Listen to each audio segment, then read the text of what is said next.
আসসালামু আলাইকুম। আশা করি সবাই ভালো আছো। তো আজকে তোমাদের মূলত জীববিজ্ঞানের উপর একটা সাজেশন দিব।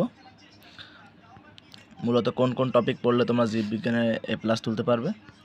এখানে আমরা প্রথমত দাগিয়েছি প্রথম অধ্যায়টা, ঠিক আছে। প্রথম অধ্যায়টা এখানে দাগিয়েছি, 3 স্টার দিছি। তারপর কোষ বিভাজন, তারপরে জীবন নিশক্তি, খাদ্য পুষ্টি ও পরিপাক, গ্যাসীয় বিনিময় ও জীবের বংশগতি বিবর্তন। এই 7টা চ্যাপ্টার যদি তোমরা ভালোভাবে পড়ে যেতে পারো তাহলে অবশ্যই তোমরা এখান থেকে 5টা সিকিউ কমন পাবে। আর এই 7টা চ্যাপ্টারের ভিতরে কিছু গুরুত্বপূর্ণ টপিক আছে, সেই গুরুত্বপূর্ণ টপিকগুলো আমরা একটু দেখবো এক নজরে। তো এখানে আছে হলো প্রথম অধ্যায় থেকে এখানে আছে জীববিজ্ঞান, ভৌত জীববিজ্ঞান ও ফলিত জীববিজ্ঞান। এখান থেকে গ বা ঘ নাম্বারে একটা তোমরা পাবা শিওর। আর তার পরবর্তীতে এখানে এই শ্রেণী বিন্যাসের উদ্দেশ্য, জীবের শ্রেণী বিন্যাস, এখান থেকে তোমরা এটা টানা মুখস্থ করে রাখবে। এখান থেকে তোমরা একটা সিকিউ অবশ্যই পাবে, ঠিক আছে। আর এইটাও মুখস্থ করবে, এখান থেকে কিছু MCQ পাবে, এটা পুরোটা মুখস্থ করে যাবে। প্রথম অধ্যায় থেকে আমরা দেখলাম কী কী আমাদের পড়া লাগবে। তো চলো আমরা তারপরে কোনটা, তারপরে হলো আছে তৃতীয় অধ্যায় দেখি।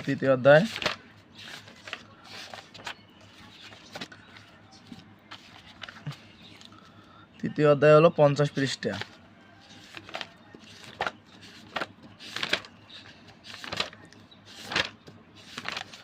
50 পৃষ্ঠা। এখানে হলো কোষ বিভাজন অধ্যায় থেকে এখান থেকে তোমরা মাইটোসিসের পর্যায়সমূহ, এখান থেকে তোমরা গ বা ঘ নাম্বার একটা প্রশ্ন শিওর পাবে। মাইটোসিসের পর্যায়সমূহ এখান থেকে 4টে পর্যায় তোমরা লিখে দেবে, তাহলে গ নাম্বার বা ঘ নাম্বার একটা আসবে, অবশ্যই পাবে। এটা খুবই গুরুত্বপূর্ণ। আর হলো মাইটোসিসের গুরুত্ব, এটা ঘ নম্বরে এই 2টা প্রশ্ন এখান থেকে হবে, ঠিক আছে। একটা হলো তোমার এখানে আসবে, এটা হলো মাইটোসিসের পর্যায়সমূহ, আর একটা হলো মাইটোসিসের গুরুত্ব। এখান থেকে তোমরা 2টা সৃজনশীল পাবে গ আর ঘ নম্বরের জন্য, ঠিক আছে। চলো আমরা পরবর্তীতে যাই। পরবর্তীতে ছিল কোন চ্যাপ্টারটা? পরবর্তী ছিল হলো জীবন ও শক্তি, 64 পৃষ্ঠা, 64 পৃষ্ঠা। এই যে জীবন শক্তি এখান থেকে। তো জীবন শক্তি থেকে এখানে সালোক সংশ্লেষণ প্রক্রিয়াটা খুবই গুরুত্বপূর্ণ। আর ATP এটাও গুরুত্বপূর্ণ। ATPটা সালোক সংশ্লেষণ প্রক্রিয়া ব্যাখ্যা করো, এটা তোমাদের গ নাম্বারে আসার সম্ভাবনা অনেকটা, ঠিক আছে। সালোক সংশ্লেষণ প্রক্রিয়া এটাও দেখবে। সালোক সংশ্লেষণে আলোর ভূমিকা, এই 3টা টপিক দিলাম। এই 3টা টপিক থেকে তোমরা অবশ্যই একটা সৃজনশীল পাবে। তারপর আমরা যাব হলো খাদ্য পুষ্টি পরিপাক, ঠিক আছে। খাদ্য পুষ্টি পরিপাকের এখানে যাব। এখান থেকে আমরা দেখতে পাচ্ছি খাদ্য পুষ্টি পরিপাক থেকে উদ্ভিদের খনিজ পুষ্টি, এই টপিকটা গুরুত্বপূর্ণ বেশি। আর এই যে এখান থেকে আসলে পুষ্টি উপাদানের অভাবজনিত লক্ষণসমূহ, এই টপিকটাও গুরুত্বপূর্ণ। আর এখান থেকে তোমরা MCQ পাবে, এখান থেকে এটাও মুখস্থ করে যাবে টানা, এখান থেকে MCQ পাবে অনেক।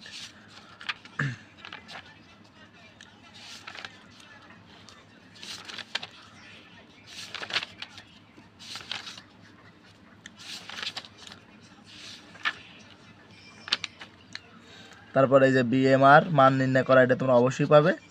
BMR আর BMI এই 2টো টপিক তোমরা অবশ্যই ঘ নাম্বারের জন্য পাবে, ঠিক আছে। এই 2টা মান অবশ্যই বের করা শিখে যাবে। এই 2টা টপিক থেকে তোমরা অবশ্যই সিকিউ পাবে, ঠিক আছে। তো চলো আমরা BMI আর হলো BMR এই 2টা বের করা তোমরা শিখে যাবে অবশ্যই। তার পরবর্তীতে আমরা যাব হলো টপিকে যাব।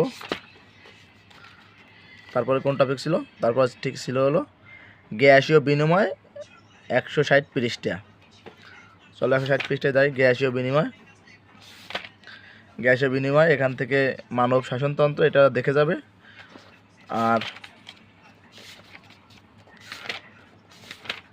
আমি শুধু তোমাদের সিকিউ সাজেশনটা দিচ্ছি গ আর ঘর জন্য।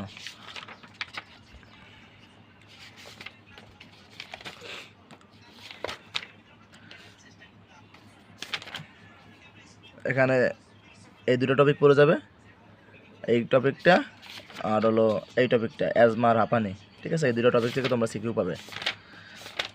তো চলো পরবর্তী টপিকে যাই আমরা। পরবর্তী টপিক কী ছিল? পরবর্তী টপিক ছিল হলো জীবের বংশগতি ও বিবর্তন, 254 পৃষ্ঠা।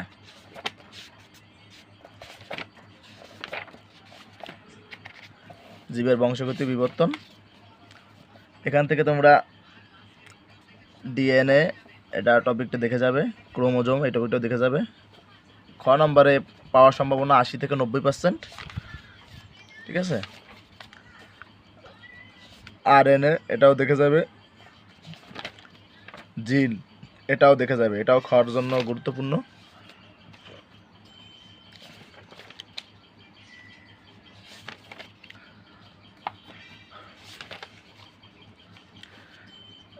থ্যালাসেমিয়া এটাও গুরুত্বপূর্ণ। এটা জীবের বিবর্তন তন্ত্র, এটা দিয়ে তোমরা সিকিউ পাবে, এখান থেকে সিকিউর জন্য এটা, আর হলো এটার জন্য সিকিউ ওখান থেকে পাবে, আর হলো সিকিউ এখান থেকে একটা পাবে।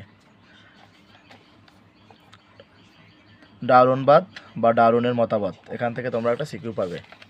তো আমরা দেখে নিলাম বিষয়গুলা, কম বেশি দেখে নিলাম যে এই যে টপিকগুলো তোমাদের সিকিউর জন্য দিলাম, এই টপিকগুলো অবশ্যই ক্লিয়ার করে তার পরবর্তীতে হলে যাবে।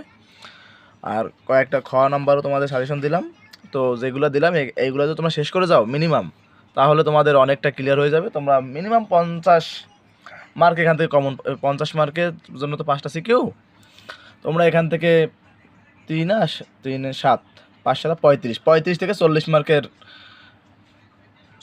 অ্যান্সার করতে পারবে এখান থেকে। শুধু যেটুকু আমি দেখিয়ে দিলাম, যেটুকু আমি সাজেশন দিলাম, এখান থেকেই শুধু তোমরা 35 থেকে 40 মার্কের অ্যান্সার করতে পারবে। তো আজকের জন্য এখানেই শেষ। আসসালামু আলাইকুম। সবাই এটা অবশ্যই ক্লিয়ার করে তারপরে হলেও যাবে।